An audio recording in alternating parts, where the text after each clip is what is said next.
Okay, I think I have a quorum here.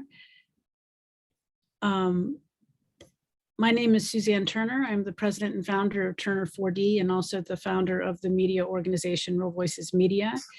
And Turner is a strategic comms and public affairs firm servicing the progressive community since 2001. We celebrate our 21st birthday next month, if you can believe it. In any event, we're super senior, small shop, boutique agency by choice. And we do these gatherings about twice a month on issues of importance to the progressive community, which we offer free of charge as a service. Tonight, we have a very exciting event on how to talk about CRT and race. There's some new research which was conducted by Drew Westen at the behest of Andrea Young at the Georgia ACLU. And Andrea will kick us off. Andrea is the executive director of the Georgia ACLU since 2017. She's an author, a policy advocate and attorney with more than 20 years experience in civil and human rights policy and program development. And Drew Westen, is the author of The Political Brain. He's a professor of psychology at Emory University. He's also the founder of Western Strategies and the co-founder of Implicit Strategies. And before Andrea gets started, I just want to share a little story of my experience on watching CRT, the phrase CRT, be appropriated and misused in the state of Virginia during the gubernatorial race. The media company that I founded, Real Voices Media, was doing a lot of work all over the state and during the gubernatorial race. And we were seeing in our research very niche and targeted communities falling away from support for the governor. And we were seeing it back in the summer. And they were audiences that you might say might lean racist. They're called anxious authoritarians is the name of one psychographic cluster. They're people who like things to stay the way they are. And largely white, largely older, but we were seeing them fall away from support for the government at an alarming rate, and we couldn't quite figure out what was going on. And that's where we first started to hear about critical race theory and the way that it's being used these days. And the other thing that we saw a lot of was transphobia. So it was quite alarming. We were sounding the alarm, and we really did feel like Cassandra while we were doing it. We're going to see a lot more of this in the midterm elections, and our guests today are here to talk about that. I will tell you, we're going to drop in the chat a Google Sheet. So if you want to sign up for training on how to talk about critical race theory and race and other related issues, fill out that Google Sheet. Or if you want to put your hat in for some strategic communications brainstorming, fill out that sheet. So without further ado, Andrea. Great. Thanks so much, Suzanne, and thanks for all of you for wanting to be part of this conversation. I also observed what was happening in Virginia with alarm. Georgia, of course, is a state that recently elected Raphael Warnock and John Ossoff, people who are 110% ACLU issue folks. And so really alarmed at what was happening in Virginia, which we, we're sort of looking to. We want to be Virginia when we grow up. I mean, they had just gotten rid of the death penalty. They have been doing a lot of really important work promoting civil liberties. So this wildfire has spread. Over 30 states have now passed classroom censorship bills. Introduced them, 10 have passed them and counting. Georgia is on the cusp of passing a classroom censorship and a parental, so-called parental rights bills. The ACLU is in court in Oklahoma. And this concept, the divisive concept language that we're seeing in these bills was first seen in Trump's executive order, basically banning and prohibiting inclusion and diversity training in the federal government and subcontractors. So this is clearly aimed at, stoking concerns about the growing diversity, in the United States. It's aimed at, the growing inclusion in a state like Georgia, which is now 40% people of color, Black, Asian American, and Hispanic. There are, and really to stoke that fear and get people focusing on their fears instead of their aspirations. We really saw it in full force in the hearings for Ketanji Brown Jackson to be Supreme Court Justice.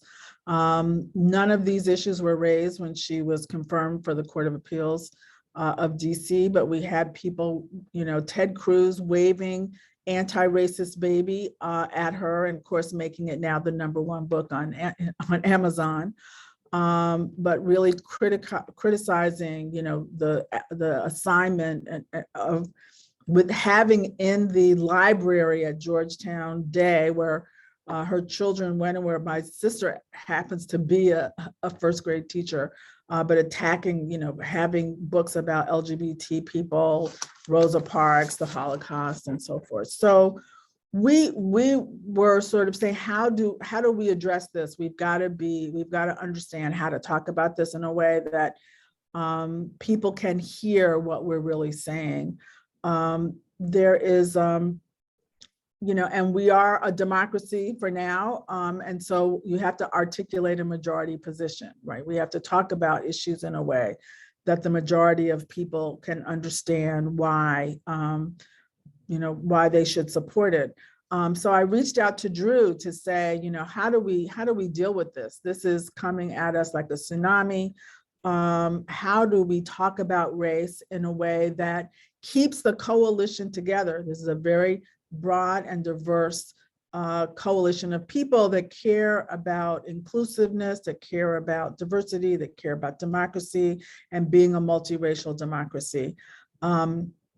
And so he has really helped to put together some material. The good news is that we not only can be affirmative, we must be affirmative. We must talk about this. We must claim the high ground on this issue. We should not be defensive. And his research is really, really encouraging that we can talk about these issues in a very forthright and assertive way. We just have to make sure we're using the right language and we're not using buzzwords that sound good in the coffee shop, on the Upper West Side, but don't sound so good, on the baseball field or the football field in Middle Georgia. So with that, Drew, if you could maybe begin to talk about how you assembled this problem and what you found. Thank you, Andrea, and thanks for that great introduction. Also, just want to say what a pleasure it has been working with you on this for the last few months. I'm going to switch my sound settings and image settings so that they optimize the sound, because you're going to be actually watching some dial tests in this, watching the blue line for the Democrats move, the red line for the Republicans, and the green line for independent voters, because we tested 9 narratives against a really tough opposition, which you'll be hearing. That I frankly, an opposition message, frankly, I was not sure we could beat it. Because I took it from the sort of the greatest hits of the worst people, and then I wove in things like cancel culture and people's fears about, what if I say something wrong? Am I going to lose my job? Things that are out there that are, mixing in racist disinformation and racist dog whistles with some concerns that people have that are that as you'll see, Democrats have them too. And in this kind of research, you really want to test your messages, not against kind of language that is, Congress is considering a law that would, but you really got to use the language of the other side if you want to be sure that you can beat it. So just as a background to this, I'm going to share my screen now, and get into the research. I'm going to rely on Suzanne, Andrea, and Megan to tell me, are you seeing the first screen? Yes. Yes. Great. And let me know if when we get to stuff that we're playing, let me know if you can hear it. So the latest attacks on critical race theory are just the latest incarnation of Nixon's Southern strategy, and as both Suzanne and Andrew talked about, it was highly effective in defeating Terry McAuliffe. McAuliffe did. I had just moved to DC a few months earlier when it looked like he was sailing through, and then saw this issue coming up on the radar. And what was really disconcerting to me was that he did the one of the two things you can do that will really make you lose, and that was he didn't talk about it. He didn't answer it, and there was a really good answer for him. It was not a difficult answer. But the other side went from what Youngkin went from talking about how things are happening in our schools, and then he moved to, in the last 2-3 weeks of the campaign, this phrase "parents matter." And I wrote a piece on this a couple of days later in The Nation on how the unconscious dog whistle worked on that, which was, we've been hearing for the last year and a half about how somebody matters. Was it? Oh, it was Black Lives.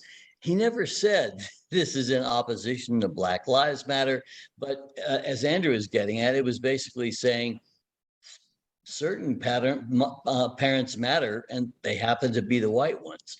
And that message not only won rural Virginia, but it also won back the suburbs from Joe Biden. And that's the kind of thing that really have to understand the psychology of how you turn off unconscious activation of networks that are going on that are our better angels on race are our conscious values. So you want to elevate any discussion that's about race to consciousness. You want to make all the issues conscious, but you want to do it in a way that people can hear. And that's the other way our side has gone, which is we've often done it using words that sound great to our ears as activists, as the 20%, 15% of the population that is a voting population that's activists on the left. But then if you think about that, how well is that gonna, how good does that language sound to people who are the other 85%? And to quote someone who does great messaging on the other side, Frank Luntz in his book Words That Work, which I have to say I assigned it in courses because it's a really good book from a guy who does. Excuse me, Drew, I'm sorry to interrupt. The attendees are asking that you show the slides in presentation mode. There are two black bands on the screen that people are. Got it. I'm looking for. Is that better? You have to, I think you have to, there we go. Now, yeah. So what I'm seeing now is that the black bands are actually covering text. Folks in the chat, is that better or worse? That's what I'm seeing too. Is this one of the black bands? Yeah, it's the black bands. Okay, I moved one. That's those are black bands from Zoom. Are they enough out of the way that you could see a good bit? You need to move the one at the bottom down. Yeah, it won't go any further down. Maybe I'll move it up. You just won't be able to see the titles. Oh, actually, I'll just put it over that way. There you go. That's a lot better. How's that? Okay, super. So anyway, in 2021, Fox News mentioned CRT 3,900 times. As you all know, CRT, critical race theory, is a theory that comes out of the law and law schools from several decades ago, that really just got at the basic idea that built into our laws are all kinds of things that got built in when people were a hell of a lot more racist than, well, I was going to say more racist than they are now, except for the Trumpers and all those folks. But at a time when it was people, we had bathrooms that said blacks and whites on them. Basically it just said that, we have to look back at those laws and look at the way things are built into them, that are a problem, that are still causing discrimination. As I'm going to talk about in a minute, the problem is that we use words like systemic racism, which that's about, in ways that voters have no idea what we're talking about. One of the things we tested in this study was what percent of voters can define um, uh, words like implicit bias, um, systemic racism, even voter suppression, and in another study that I did last year, environmental justice. And the percents range from 10 to 20%. So what you're looking at it, and that's 10 to 20%, by the way, of all demographics. So when you say systemic racism in a message, most people feel confused and a substantial percent feel accused. And it feels to them very Kafkaesque. It's like, you're telling me that I'm a racist in some way, but you're not telling me what I've done. And I don't feel like I'm doing anything racist. That's going to be one of the major messages of this today, which is there's all kinds of constructions that we use that we just need to speak about them in plain language, and not use our language and expect people to understand our language. So as usual, the right is 3 steps ahead of us. So we're playing catch up. As I mentioned, there are 3 ineffective strategies to dealing with this kind of attack. One is what happened in Virginia, remaining silent. The second is what we're doing a lot of, which is playing defense. And the other is addressing the issue as if race is not in the room, like this is just education, when in fact, education is it's the Trojan horse for race this time. We've seen it with multiple other Trojan horses. And what you need to address then is race in education, or race, education, and then race in education, so that you really capture the entire gamut. So the goals were to develop effective messages. And when I say messages, we tested 3 types. One was narratives, basically paragraph length elevator pitches that are accordion-like. They can expand into a speech or into an op-ed. They can contract into a single talking point. We did test talking points, and we tested some brief statements. We also did something that I'm increasingly doing now with this kind of messaging research. I'm not going to tell you a lot of the details of the research because I know you want to get into the meat of it. It was a study of 900 voters from the southern U.S. So we took it to the toughest audience. And when people have asked me, do you think this would apply elsewhere? My response would be, as an empiricist, I'd love to redo this study, testing our revised messages and our best messages with both for their conscious and their unconscious resonance with voters, with a national sample. But my other response is, it's an inverse New York sample, and that is, if you can make it here in the South, you can make it anywhere with these messages, and you'll see that they were developed to be able to. They're not exclusively Southern messages by any means. But our goal was to develop messages that could. Oh, I was going to say that in this study we did something I'm increasingly doing, which is to do experiments where we present a statement.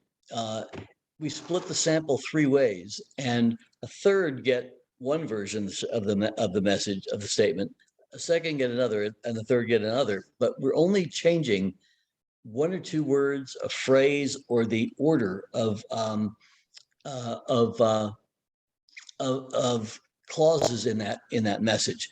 And just to give you an example that I'll show you down at the bottom of the study, towards the end of it, is if you start a message about, we need to teach our kids about race and racism because, versus we need to teach our kids about racism because, those to our ears sound like the same thing. there's a 15-point difference between how well those do with the public. And that is that if you say race and racism, white working class people hear that and go, yeah, we ought to teach that. If you say racism, immediately you get white people defensive. And it turns out that you don't lose points one way or the other with black people by doing that. And in fact, the concept of the idea of race and racism is actually more inclusive than just racism. But that's the kind of thing that there's really small things that you can say that can make a huge difference in the way that we say them. So we wanted to identify words, phrases, and concepts to use and avoid. And we used in the narratives online dial test methodology, which what people are doing is they are listening to a message, moving their and their cursor is on a bar that they're moving this way if they like what they're hearing, this way if they don't. And what you'll see, what I see when I'm doing it, and what you'll see is the movement in aggregate of groups, like you would see on CNN, except for on a presidential speech or debate. Except the difference is this is based on hundreds of people rather than 30 people in the audience at CNN. And the other is that the way that I had the program built, I can click on any group of demographics and see how did men and women respond? How did people of different ethnicities and races respond? How did people of different urban, rural, suburban respond? And it just allows a more fine-grained understanding, especially when I'm then trying to revise the messages. You say, oh, wait a minute, I see what that phrase bombed with Black folks. Why did it do that? Because it didn't bomb with anybody else.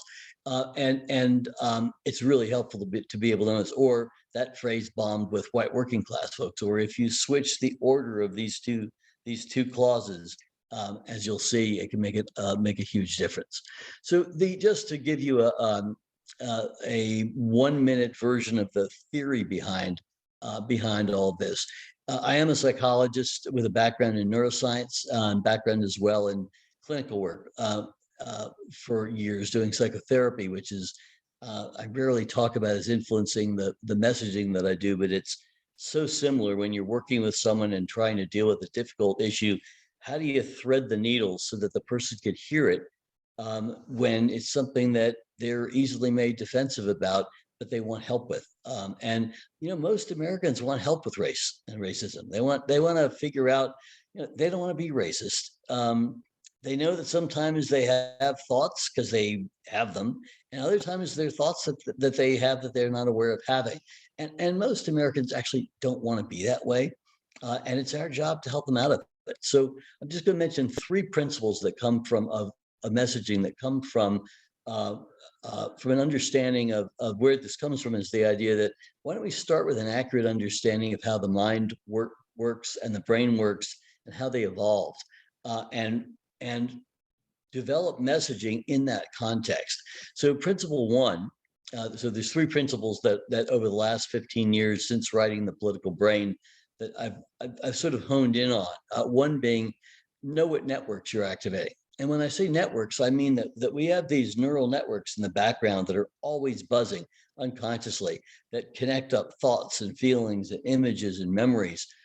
And you can trip neural landmines by saying the wrong thing. Just to give an example, when we talk about Medicaid expansion, we are inadvertently activating a network about big government expansion that the right has been developing since Ronald Reagan.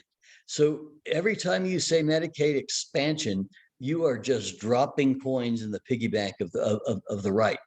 If instead of expand, you use the word extend, and you say, we need to extend Medicaid to all working Americans, you'll get huge popularity to that. If you talk about Medicaid expansion, you're going to lose lots of people because they just hear it, whether they know or not that that's been activated. That's what's getting activated. Principle 2, speak to voters' values and emotions. This is, I think, one of the biggest mistakes that we make in progressive messaging. And interestingly, I've found in doing consulting internationally, this is true across the world in not only Western democracies, but in places like South Korea. that the right goes straight for emotions and we go straight for cognition. We go straight for policy. And here's the 10 points of my policy plan, which is part of why we govern really well but campaign poorly, and why they govern really poorly but campaign well. Example being the minimum wage. Again, these are, I'm choosing examples that are relevant to issues of race because we're focusing on CRT today, but I mean, all these issues extend to every issue that's related to race, which is about 80% of the issues that we deal with. So with minimum wage, we'll often jump in and say, we need a minimum wage of $15 an hour. And we'll come up with a 15 for 15 campaign in 2015, which no one knows what we're talking about except us. If you instead start with the value, you say, no one should have to work 2 or 3 jobs just to put food on the table for their families. And that's why we need a $15 minimum wage. Because think about it, $15, 40 hours a week, 50 weeks, that comes to $30,000 a year. Try raising a family on that. That is the absolute minimum that you could expect someone to try to raise a family on. That's why it's called the minimum wage. And that's why it can't be $7.25 an hour. $7.25 is 15,000, and you're talking about people who are working hard. It's not that they're sloughing off. They're out there working hard just like you are. Well, that's a completely different story, and it gets wildly different numbers when you do message testing on it. And finally, principle 3: tell coherent, memorable stories. You want to tell stories because we evolved for 200,000 years without literacy, and that is how our brains evolved to remember things and to pass them on to the next generation. So, examples, we use words like systemic racism. I told you a minute ago, we don't want to use that word in public because no one knows what it means. I'm not going to ask for a show of hands here.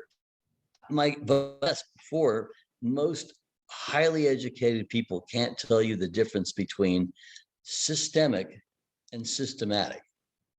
Well, if even highly educated activists don't know that difference, or you're probably thinking about it, let's see, that is, and I had to think about it really carefully to figure out what was that difference.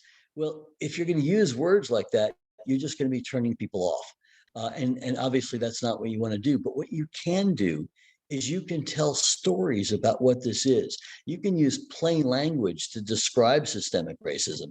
I think I saw Dorothy Brown on the call, who's written a brilliant book on how a law professor who's written a brilliant book on how our tax system has all of this racially discriminatory stuff in it. Well, so I got her approval before coming up with a common sense way of talking about systemic racism. But what it's about is it's about discrimination that got built into our laws in an era when discrimination was, no one even thought about it. It was like, well, that's how we do it. We have blacks here, we have whites here. It's a hierarchy. And then you give examples, like back in the 1950s when Eisenhower built the highway system. If a road had to go through a poor black area or a rich white area, which one do you think it's going to go through? Well, everyone knows the answer to that. White working class people tell you, yeah, it's going to go through the black neighborhood. Well, then you say, well, but here's the problem. Problem is, all right, you can say that was discrimination back then, but the problem is, what are the housing values that people have passed on to their kids on those two sides of that highway in that black area? They're not high. Versus what are they like over here, where the neighborhood wasn't carved up? They're much higher. People are getting to pass on much more wealth to their kids. That's not fair.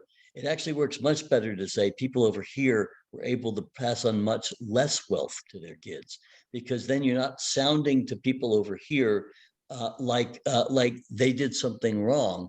What you are saying to them is there's a wrong that we need to do something about. And when you put it that way, you actually get huge support from white working class voters who hear the fairness issue right away. And if you then go on to say, why do you think there's so many black kids in those neighborhoods who are getting asthma? Well, think about the fumes coming off the highway. Well, it's not like we want fumes like that now. to come off the highway in black areas. The last thing we need to do is to damage the lungs and the health of Black kids. We've just passed this huge infrastructure bill. What should we do with it? Well, one of the things is we should fix those problems. And again, what you get is really strongly positive response to that from even white working class voters. So I'm going to go through this now quickly and get to the messaging, but just a couple of points or implications of thinking this way about race for messaging. One is that conscious and unconscious networks on race are often widely divergent. You know, I grew up in the South in an era where I heard the N-word many times. My parents came from up north, so they thought it was awful. I thought it was awful. But you know, when you hear things over and over and over again, I remember a kid telling me when I was, we were going to a pool when I was 8 years old, saying, "Oh, my mom said not to get in the pool if there are any Black people in it because their color might rub off." Well, you know, do I believe that? No, but is that banging around somewhere? The fact that I remember it tells you that it is banging around somewhere. The effective messaging needs to lean into race in a way that activates conscious values and deactivates unconscious prejudices and defensiveness. Because, as I said before, our better angels on race are our conscious values. Most of us don't get up in the morning and look in the mirror and say, "I'm racist and I'm proud." Yeah, there are the Proud Boys. There is Donald Trump, but that's not how most people are. Most people don't like the racist sides of themselves. Effective messaging creates an us out of most of us and problematizes anything that damages or discriminates against any of us. I'm going to show you this in a couple of messages because this is really important, the way we construct our messages. I remember hearing a lot of conversations about during the pandemic when it was at its worst, about it would start out with, "The pandemic has really hurt Black and brown people," and then it would go into whole discourse on that. That's absolutely true. But what you're doing when you start into a discussion about the pandemic in the middle of a time when 20 million people had lost their jobs, and although Black people had disproportionately lost jobs, because over 70% of the country is white, many more white people had lost jobs, especially working class white people, and they just felt like you're poking a finger in their eye when you did that. If you instead say, you know, the pandemic was brutal on all of us. It was especially hard on people who couldn't work remotely, or people who had to go in and endanger themselves because they had jobs that they had to be there for, like working in grocery stores. And it was especially tough on poor people of color, who, you know, are always the first ones hit. They don't have the resources. You know, these aren't people who have assets stored up because they're poor, and who are always the last ones who get back in. You know, white working class voters, when they hear a message like that starts with all of us and then goes to the people who got hit the worst, and then goes to the people who are Black or brown who got hit the worst, they see what wasn't them as an us. Like, yeah, that's not right. And that is a highly effective way to get people, and doing it the way we often do it, starting the other direction and often never getting to, yeah, and you know, there were 15 million white people lost their jobs too during the pandemic. That's not an effective way to communicate with the electorate. And by the way, Black voters do not get upset if you acknowledge the pain that other people have had. And Black voters tend to be really responsive to messages that then say, and it's been especially hard. And we found in a prior study that that the term "poor people of color" does much better than "people of color," because unconsciously, what's getting activated in people's minds are things like, well, I see Don Lemon every day. He makes a lot more money than I do. Oprah Winfrey makes a lot more money than I do. Will Smith can smack somebody and get a standing ovation. I can't do that. It's just much more helpful to cut that stuff off. Finally, you want to speak in the language of the kitchen table, the language that people use, because that's the language that they understand, but it's also the language they're likely to pass on to other people and to share on social media. You don't want to talk to people in what James Carville has called the language of the faculty lounge. And as an academic, I heartily endorse what James has to say on that. I don't think we ever do ourselves good to take our academic words out in public, or rarely. Just like it is rarely effective to take our acronyms out in public.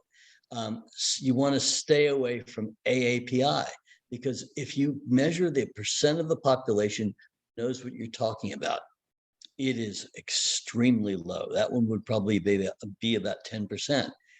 And it's unintentionally turning real people who have real issues and real problems and who face real racism into an abstraction that's so abstract that it's just letters. You want to go the exact opposite direction. You want to make people picture the faces of people who've been targeted. And you want to have them picture that elderly Asian woman who was knocked to the ground in New York City. That's what you want to have them and have them see and feel. I'm going to just I've gone through most of this, and you're going to be able to get a copy of this. But the basic methodology here was to start with a landscape analysis, look at the results of polling and prior message testing. And I do want to shout out Celinda Lake of Lake Research and her partners and Fair Fight for making their findings available for this. Celinda actually gave me a private showing literally the day before we went into the field with this data that they had just done on CRT. Then went to and then it's based on, I get killer like look for, well, I'm going to skip over that and just say it's a sample of just about 900 voters in the South, testing all messages against the toughest opposition messages we could. It is the sample was about what it looks like it should be, except that we oversampled Black voters, and that led to an undersample of Hispanic voters. So I didn't do any subgroup analyses looking at Hispanic voters on this. And if we get a chance to do this with a national audience, that's one of the things I'd really like to do. So here are the recommended narratives, and I'm gonna actually show you a couple of the dial tests so you get a sense of what they look like. And again, these are aggregating hundreds of voters at a time. The structure of an effective message in this and every other study I've done in 15 years is always, you begin by connecting, typically with values that cut across the political spectrum, often interwoven with a powerful metaphor. You then raise the concerns in as evocative, concrete, and visual a way as you possibly can. Get people to picture that kid who is asthmatic. Get people to picture what it's like to be in a classroom and to have for years have had teachers inadvertently assume things about you that you were less intelligent, which then was a self-fulfilling prophecy. I mean, one of the ironies of this whole CRT stuff about this idea that in classrooms white kids are being discriminated against, it's like, do you know that there's a history of about 50 years of psychological research on the damage done to Black kids by teacher expectancy effects? And I don't mean to diss teachers at all, because it's not like, again, this was implicit bias. Or what we should call it, by the way, is unconscious prejudice. Everyone knows what that means. Implicit bias, 15% know what that means. And then you want to end with hope, including a brief description of a solution, an example of a solution, and a return to those core values. What I found is, except for attack ads, this is the structure of a message of every effective message I've ever seen or ever tested. And it fits with, if you think about it, it's a version of the story structure that we learned from the time we're very young, and that there's reason to believe is built into the human brain. That is, you lay out the protagonist and the antagonist, and you connect with people. You set out the stage that way. Then there's a hill to be climbed and a battle of some sort, and then you end with some kind of solution, some kind of there's a denouement, and then there's a resolution, which in a tragedy obviously is not good, but in many stories and in the political stories we want to tell, we want to end with something that's hopeful to people, so they're not left with anxiety or anger. Just to give you a sense, we had everything rated on a 100-point scale, where 50 is the midpoint, where you neither find it particularly compelling nor uncompelling. 100 is, wow, that is my message. That's exactly what I feel and believe. And 0 is exactly opposite. If you break 60, you have a strong message. If you're hovering at 50 or in the 50s, you don't. The opposition message, as you can see, is you got an average rating of 61.2. Remember that this is a sample that was 18% Black, and about 30% people of color, and it's still a 61.2. But what's the good news is you can see these numbers. Our top messages all beat it by over 10 points, and we actually had 7 messages that beat it by just about 10 points. And this chemistry message I revised, and I think it's a much stronger message now. This one I just got rid of because I didn't think it was salvageable. A couple other things about the numbers you're going to see. The percent preferring our message, and the percent preferring the opposition message.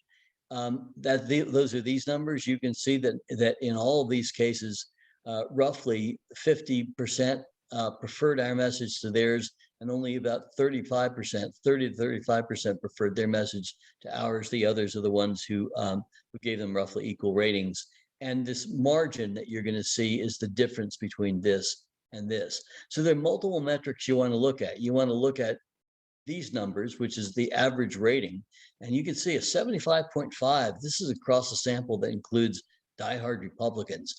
Really hard to get something like that. I may have a chance to show you that message. I am going to show you this one, and over here, this is a different kind of metric that can be useful. So to move on, I'm going to show you the opposition message first. Suzanne or Megan or Andrea, let me know if you cannot hear this, but hopefully you can. Critical race theory teaches that our country is irredeemably racist, and that justice requires treating everyone differently based on the color of their skin.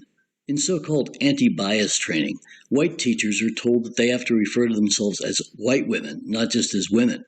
Little white boys and girls are being told that they're oppressors, and little black boys are eternal victims. This ideology has infected everything in what used to be our country, from our classrooms to our workplaces to who wins the Academy Awards.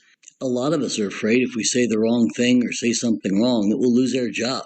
That's cancel culture at its worst. Let me be clear.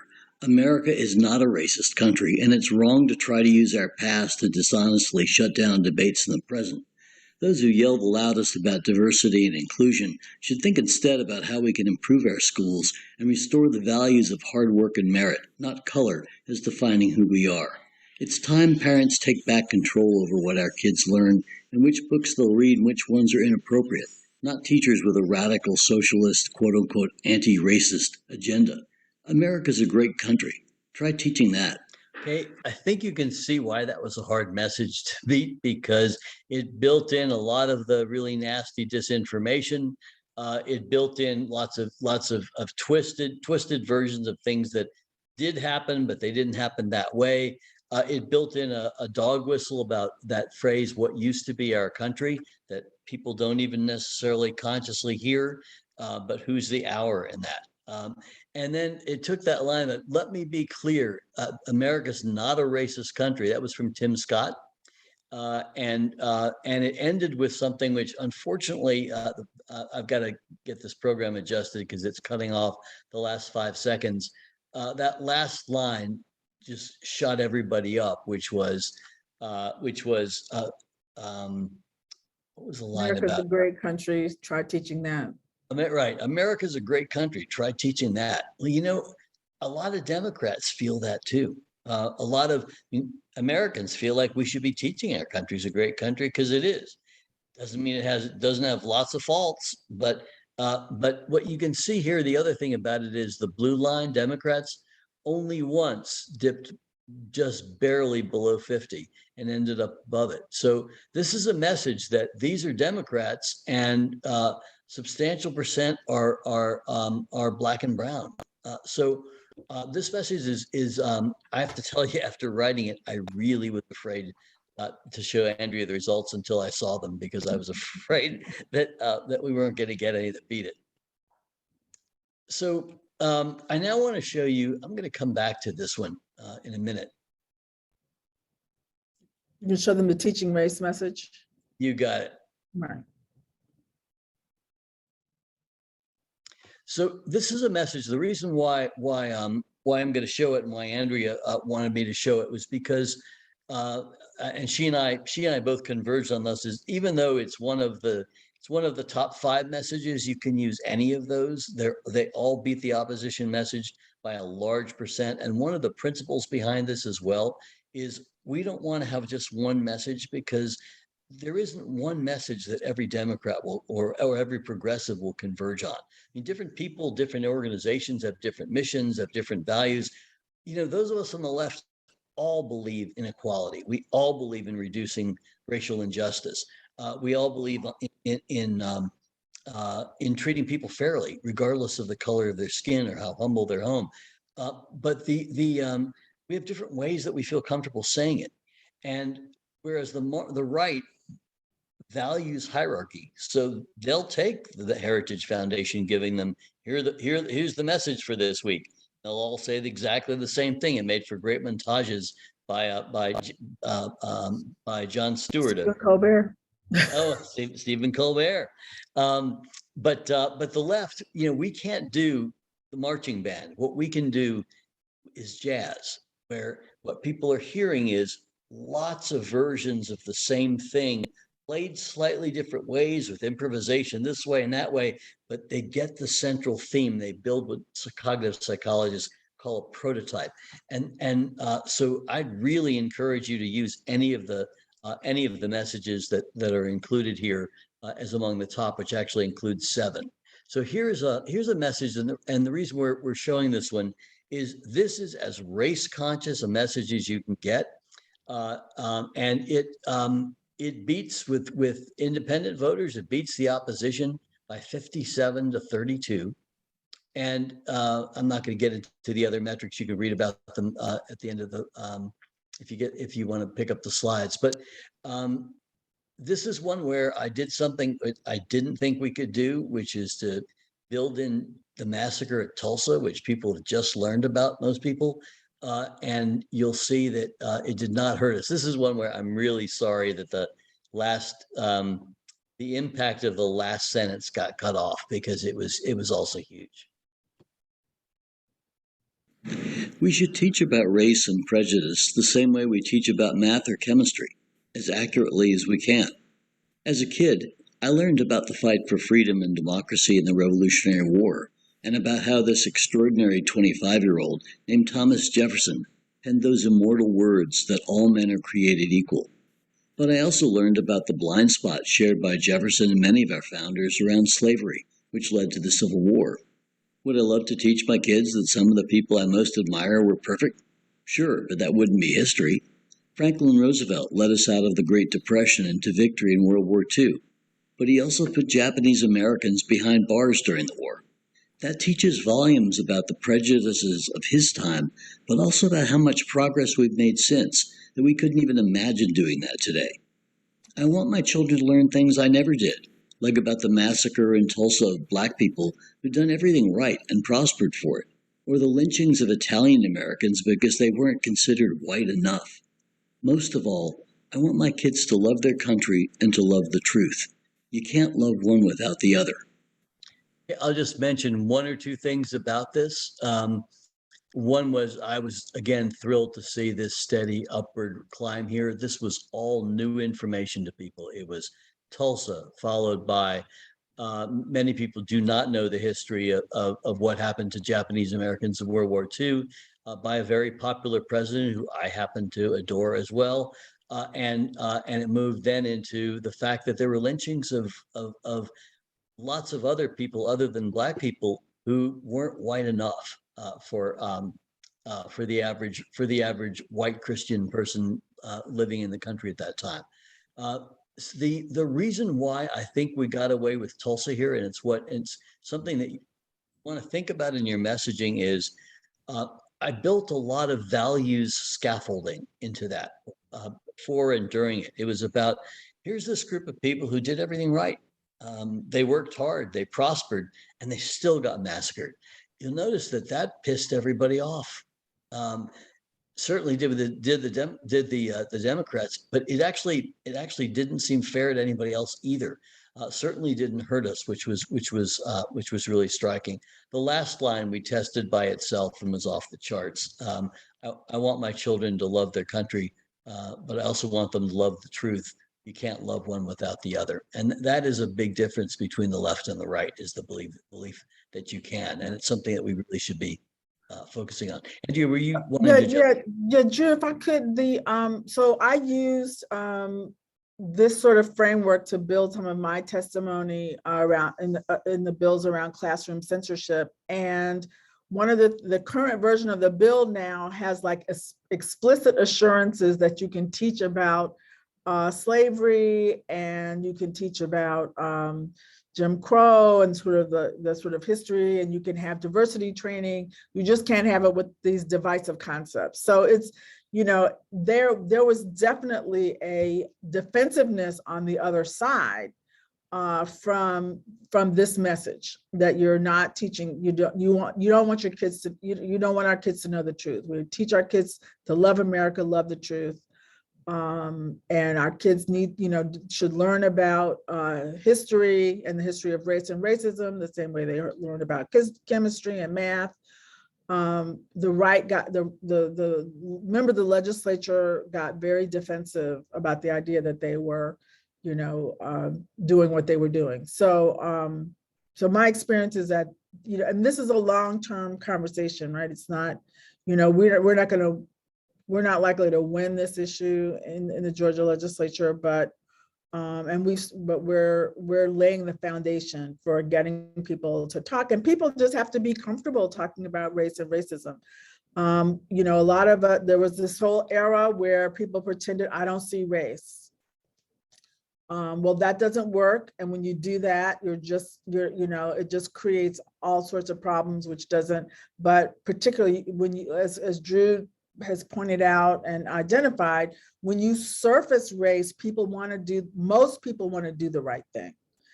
It's when we don't address it that all of these unconscious prejudices, which is the right way to say implicit bias, all these unconscious prejudices can influence what people do and understand. That is so helpful. Is there anything about and it's a great example about how to use these kind of messages in advocacy. I mean, Andrea's used them with the General Assembly in Georgia already. Is there anything you can say about any litigation where you've used these? We're not at that stage yet. But what we have done, actually, I don't know if you want to do the battlegrounds. I ran the battlegrounds as a radio ad on Black radio to say, call your legislator and say, don't turn our schools into battlegrounds. And that's another way of sort of talking about, again, I thought that was a great message, maybe if you want to share that, because of course, parents, and especially any woman with kids at home, with kids under 25, this has been just a terrible time because of all of the problems with schools. Our college kids are back and forth, our infants can't be in childcare, and that's why so many women are out of the workforce. So I think that battlegrounds one is one too that is really great for ordinary, for just regular citizens that, and for suburban, for all working women and even women who aren't working outside the home. Because if you're not, the last thing you want is all your kids at home all day and to be running a daycare and school from your kitchen table. No, that's great. And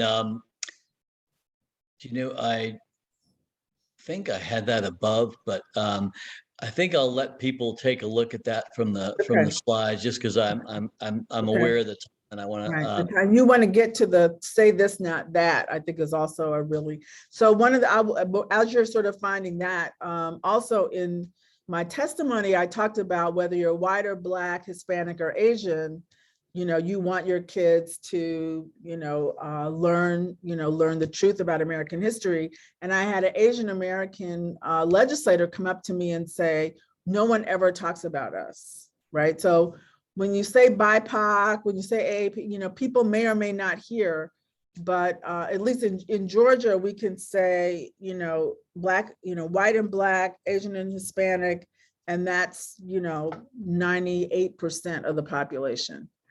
And so I think saying Asian American really means a lot, in communities where, Asian Americans very seldom are included in the conversation.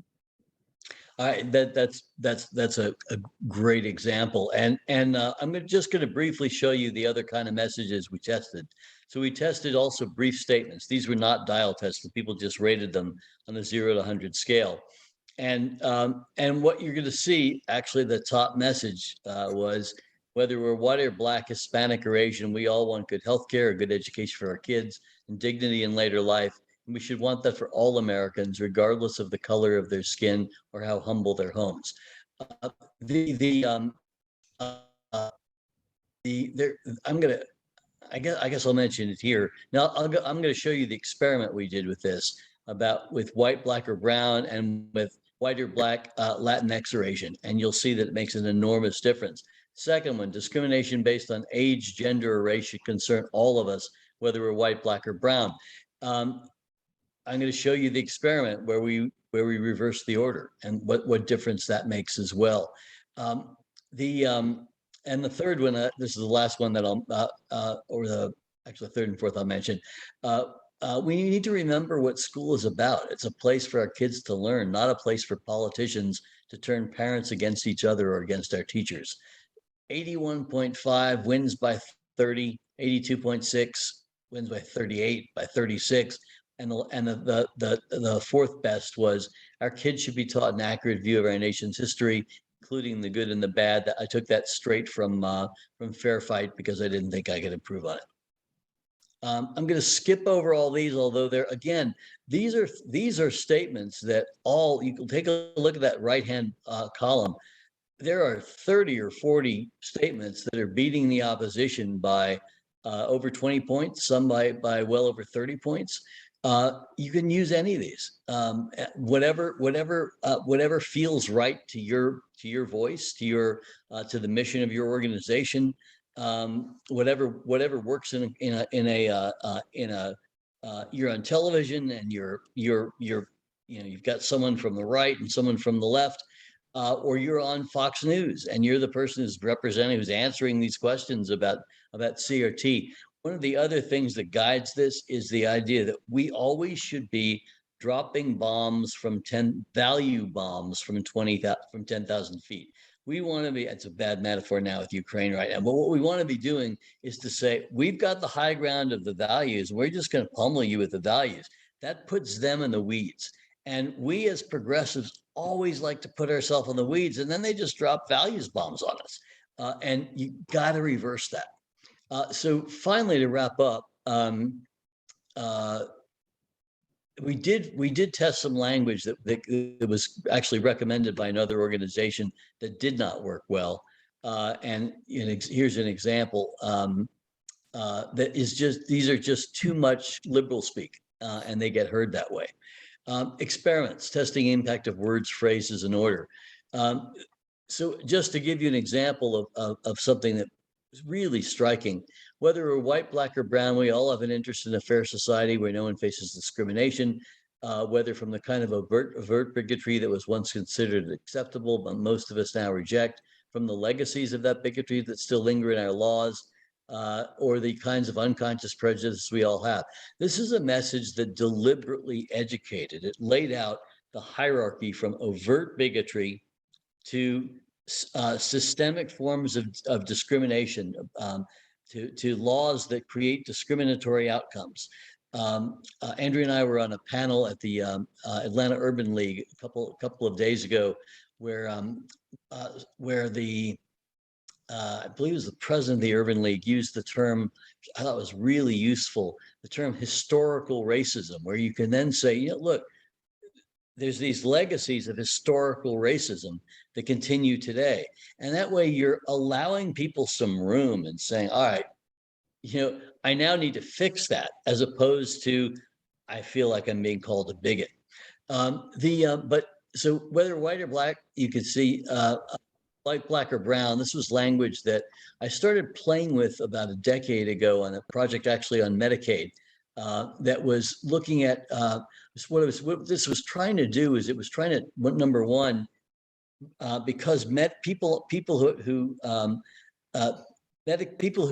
use Medicaid for their health care are actually 60% white. But the average person, when they picture someone with, and you never want to use Medicaid recipient because that suggests handout. It creates the mental image, where it activates that unconscious network about handouts. But what you want to do is I wanted to get people away from the stereotype, whether we're white, black, or brown, and then it moved into, if you have a parent a parent or grandparent who's in a nursing home, chances are Medicaid is taking care of them. Then tried it without it and found that there was a huge difference. And the other part of the theory behind that, aside from just turning off unconscious prejudice, was the idea that what that does is it also creates an us, where before there was an us versus them. And you'll recognize, many of you, that this is something that's used widely in the race class narrative, which builds on the same kind of language. But take a look at what happens if you change it to whether we're African American, Latinx, Native American, Asian, or Pacific Islander, or white. We all have an interest in, goes from a margin of 20 to a margin of 4. People hear this. First of all, it just distracts people if you list every group there is. And then they hear it as liberal identity politics and they shut off. The average person, when they hear white, black, or brown, they get it, that you're talking about regardless of your color, and regardless of your ethnicity. There's I'm going to come back to the example that Andrew gave in a second, but compare these to what happens if you don't start with, you just go straight into, we all have an interest in, -4. So the difference between starting with this and starting with this is 24 points. And it's the exact same sentence statement otherwise. This is another one that I'll just mention at the top and the bottom. Whether we're white or black, Hispanic or Asian, actually does better in this context than whether we're white, black, or brown, by actually 11 points. Now, I'd have to see that replicate, but the reason why I tested white or black, Hispanic or Asian, hadn't done that before, been wanting to for a number of years, since doing a much larger project a while back on how do we talk about the changing demographics of America, to especially to white swing voters, was white or black, Hispanic or Asian. One of the things I've learned is you can never break 3 of anything. We seem to have a processing limit. I've talked to friends who are litigators who say exactly the same thing. Don't ever break 3. I've talked to friends in marketing, say, oh, never break 3. I've tested now nearly 1 million messages and have never seen anywhere you get to 4. And if you're dial testing it where it doesn't start dropping on 4, no matter how good the 4th thing is, you get to the 4th commandment and the dials drop. So white, black, or brown captures that, and people get the idea that, yeah, you're talking about all of us. White or black, Hispanic or Asian looks like 4. But the reason why I tested this and the reason why I think it did well is it relies on a principle out of cognitive psychology from that 50 years ago called chunking. And that is we can hold a certain amount of information in our minds at a given time consciously. But you can expand that amount if you chunk things together. So if you give an area code, you say, oh, my phone number is 202 ... We're really likely to remember it because we know what 202 is. When you say, because you've chunked together 202, that becomes one piece of information. Same way here, white or black, Hispanic or Asian is actually two. You start listing more, you get into the liberal identity politics interpretation, and it doesn't do well. The other thing, though, is compare this with the exact same statement, white or black, Latinx or Asian. Just lost yourself 17 points. That's a really important thing to know. The average person doesn't know what you mean by Latinx, and it immediately signals this person's not like me. This is one of those lefto, people who just doesn't understand people like me. They're not like me. They don't share my values, etc. This is just an example of what happens when you say discrimination based on age, gender, or race to concern all of us. Discrimination based on race, gender, or age, 13-point difference. Simply by starting with age, then gender, then race, you allowed people who might reject it as soon as they heard race. You allowed them to see this as inclusive, to allow themselves to be inclusive. And this gets at that point that Andrea was making, is that we do a disservice to our fellow citizens and to the way we speak with them, and the way, therefore, we either get or don't get policies enacted that our values tell us ought to be enacted, is by assuming that people are either racist or they're not, and because the reality is these people down here could be moved by this statement, and they could include race in their understanding of people who are being treated unfairly. But if you presented it this way, you just get them defensive, or you get them thinking that's not me, the first thing, whereas they can all identify the age. I'm going to wrap up and go to that in one more second, the final slide that I'm going to show you. I do want to show you when you say what voters hear when we say systemic racism. We asked a third of the voters to answer. There's some words that you're probably hearing a lot of these days on television. We'd like you just to tell us, what does this word mean to you? We don't need an exact definition, but how would you define it? Note the percent of I don't know, no clue, it's not a new idea to me, I don't know. One or two got it. It's an implication that racism is embedded in their institutions and society. Excellent answer on Jeopardy. I give them that one, except they didn't say what is. But that's a great answer. It means racism that's based on demographics. No, that's not what it means. Same thing with implicit bias. I don't know, no bias. Implicit doesn't mean much to me. The average person doesn't know what implicit means, so why use it? They know what unconscious means. And it gets to a point that I didn't make before, but wanted to, that when you talk about overt racism, the mistake I made in that statement that you heard about, where I tried to get educational people about overt racism versus systemic bias, discrimination, forms of discrimination versus implicit, is you want to talk about overt racism as racism. It's really useful to talk about systemic racism as laws that were built years ago that continue to produce discrimination. The word discrimination there is much more effective with racism, because people think of racism as something that requires consciousness. And again, if there are people there's disagreement on that, I'm just showing you what the empirical data look like. And then finally, you want to leave a little bit room for questions. So yeah. So the last thing I'll show is this one. which Andrea wanted me to show, and I think makes a lot of sense. So we've already talked about this one: white, black, or brown, white or black, Hispanic or Asian. You can use either one. And in some audiences, like in California, I suspect this would be a much better message than this.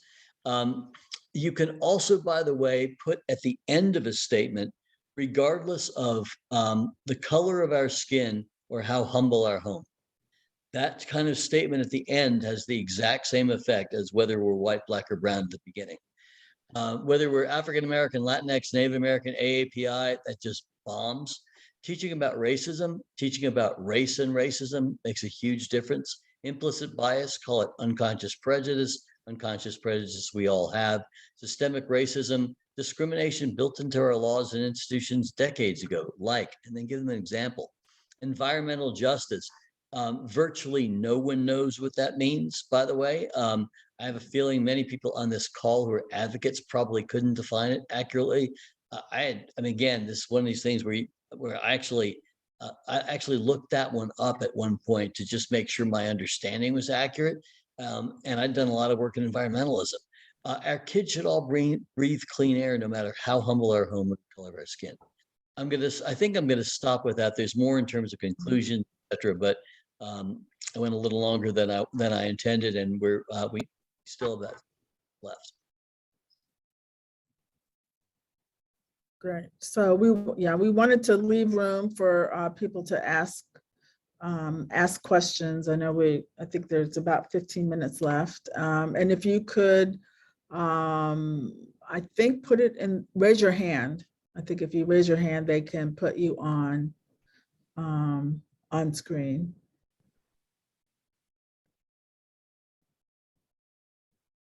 We do have a couple of current questions. I'll drop them in chat. Okay.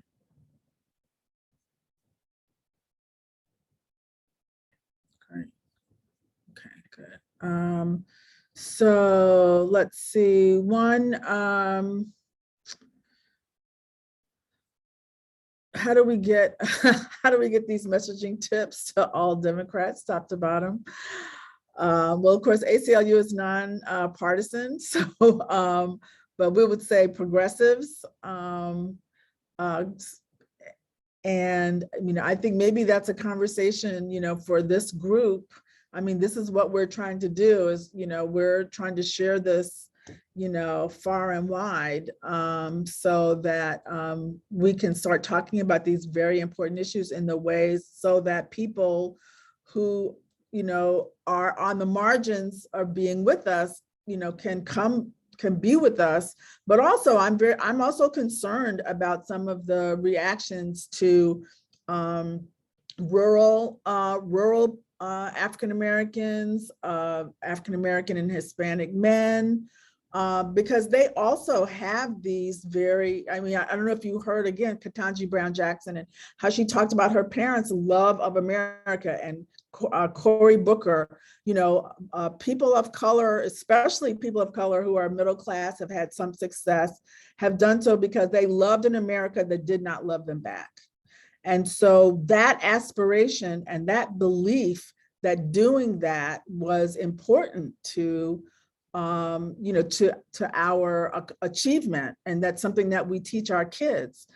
Is that and so when you downgrade, when you criticize America, you lose middle class people of color, Black, Asian, and Hispanic, because they can't think that way and still persevere against the discrimination that we face every day. And so one of the ways we persevere is to believe that it makes a difference, and that America is worth fighting for.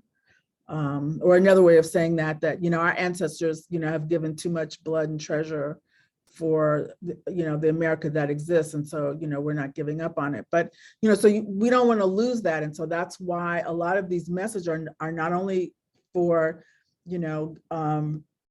appealing to white voters on the margin, they're also important for holding Black and brown and Hispanic voters and Asian voters.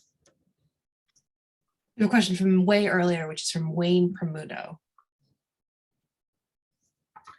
One of the challenges I've faced when working with academic researchers is to translate their work into policy. Their resistance to simple language because, in their words, is less accurate.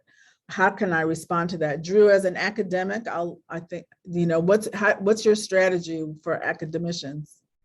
It's to leave them out of the equation. Lawyers are just as bad. Yeah, I think that a distinction we often fail to make on the left is between how left sounding our words are and how left our policy actually is, or left what the values we have are. I mean, most people from center left to left have very similar values. I mean, we all want everybody to have healthcare. We disagree on the policies about it, but we all want everyone to have healthcare. We want to get rid of discrimination. We want people to be treated equally. We want, there was this I Have a Dream speech that was over 50 years ago, and it's kind of still not happened yet. There's been a lot of progress, but we'd like to see a lot more. Those are all things we all share. And so the main thing is, if you're going to use an academic term, make sure it's a term that has only words in it that everyone understands. I'd throw out systemic and implicit immediately, because why bother spending the time explaining your terms? When you're speaking to someone who's primarily a Spanish speaker and trying to convince them, you don't speak to them in English. You speak to them in Spanish. And it's really very much the same with academic terms. Is you always have to think about how can I translate that term into something that's meaningful to voters, and how can I give an example or two examples of it that will then flesh it out? And then you want to use whatever term you use,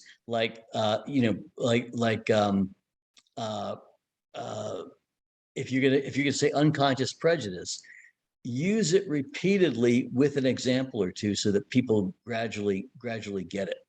Mm-hmm. Because repetition is so important, and we don't do it on the left. Yes. I think the repetition, there's another message, another question, I think, about people seeing racism as this black-white binary. I think that's a really important point, and why another reason is unconscious prejudice, because, this is, in a very diverse community. I mean, Georgia now is, incredibly diverse. More than half the kids in our public schools, are African American and or Black, not only American but also African, Hispanic, Asian, from all, Korean, Vietnamese, Chinese. And so it's important to talk about unconscious prejudice, because all of us have them in all these different directions, right? It's not, you're absolutely correct, it's not just a black-white binary. And so it's really important that we talk about unconscious prejudice, so we can explore all of it and own. Everybody can kind of own their stuff, and the unconscious prejudices that they have against people who have something that is different, and how we work towards, celebrating difference and embracing diversity, instead of being afraid of it. So I think that's one more reason why unconscious prejudice is a much better way to talk about it. And just to add to that, Andrea, is that you're right on the mark about it being a more inclusive construct, because one of the earliest messages I ever tested on unconscious prejudice back in like 2012 was a message that basically said something about unconscious prejudice. Said, we all know that a construction worker who's 50 years old, competing in a tough market, has probably seen his last job, and it's not because he's not any good.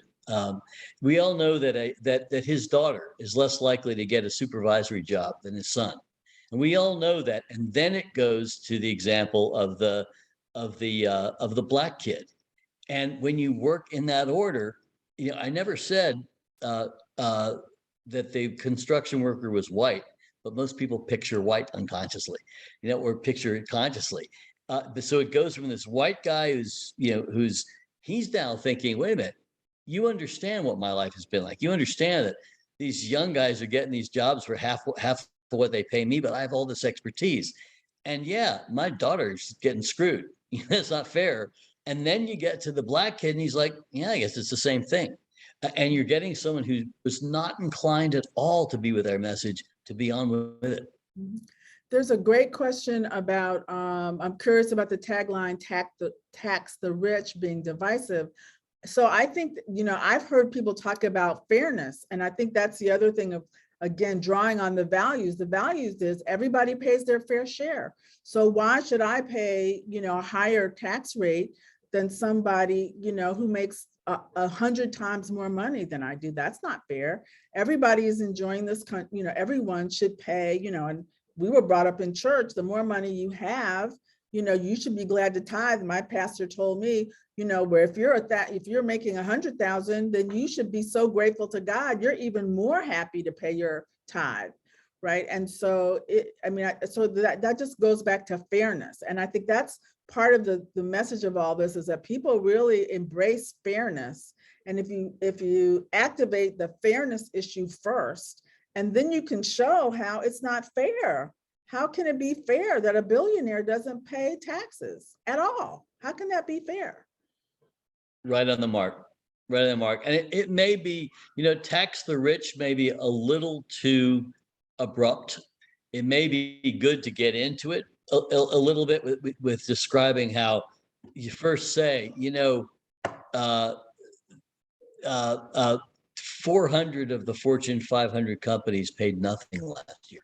Collectively, they made X number of hundreds of billions of dollars. But here we are.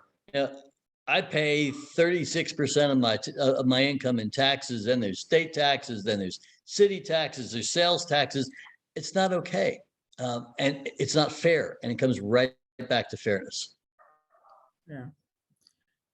I was trying to think if there was another question. So I think that sort of the kind of point is sort of the values and trying to be inclusive. I think, there's some of the chat discussion about the school boards is absolutely right. One of the problems is that many of the, there are many right wingers who do not believe in public schools, period. And so creating disruption in public schools and getting, just like there's been this effort to make people distrust our electoral system, having people distrust the public schools actually fulfills a goal of some people on the right to eliminate public education and give people vouchers. I mean, in Georgia, I will say, the legislature actually defeated the voucher bill this year, probably because a lot of the small counties don't have any place else the kids could go. But there is definitely a big contingent on the right that does not believe in public education and the common school. Following up on that as well, I was just noticing in the chat, there's a line of comments about the school boards, the right seeing the school boards as it's now what's the I'm thinking of that term about drugs, what they used to call marijuana. Marijuana was the gateway drug. That school boards are the gateway now that the conservatives are using. And once again, we are behind. It took us too long to recognize that, wait a minute, whereas our strategy is always to start top down, because we're on the left, we're federalists, we believe in the power of the federal government. So we're thinking, all right, let's get everybody out for Biden, and that'll bring people in, all the way down. In fact, other way around. Exactly. And in fact, what they're doing is they're starting from the bottom up. And we progressives, we often forget, because we are so focused on the federal government, that most of the decisions that affect people most, abortion, voting, schools, what's happening environmentally, so much of that is happening at the state and local level. But the right, with their emphasis on states' rights that's tied to racism, they go straight for those state and local levels. And we stay up here, and this next election, if we're not battling out in those school board meetings, we're going to lose because they're going to bring new voters in who didn't vote before, but who are going to vote on this issue, and that's going to get them to vote all the way up ballot.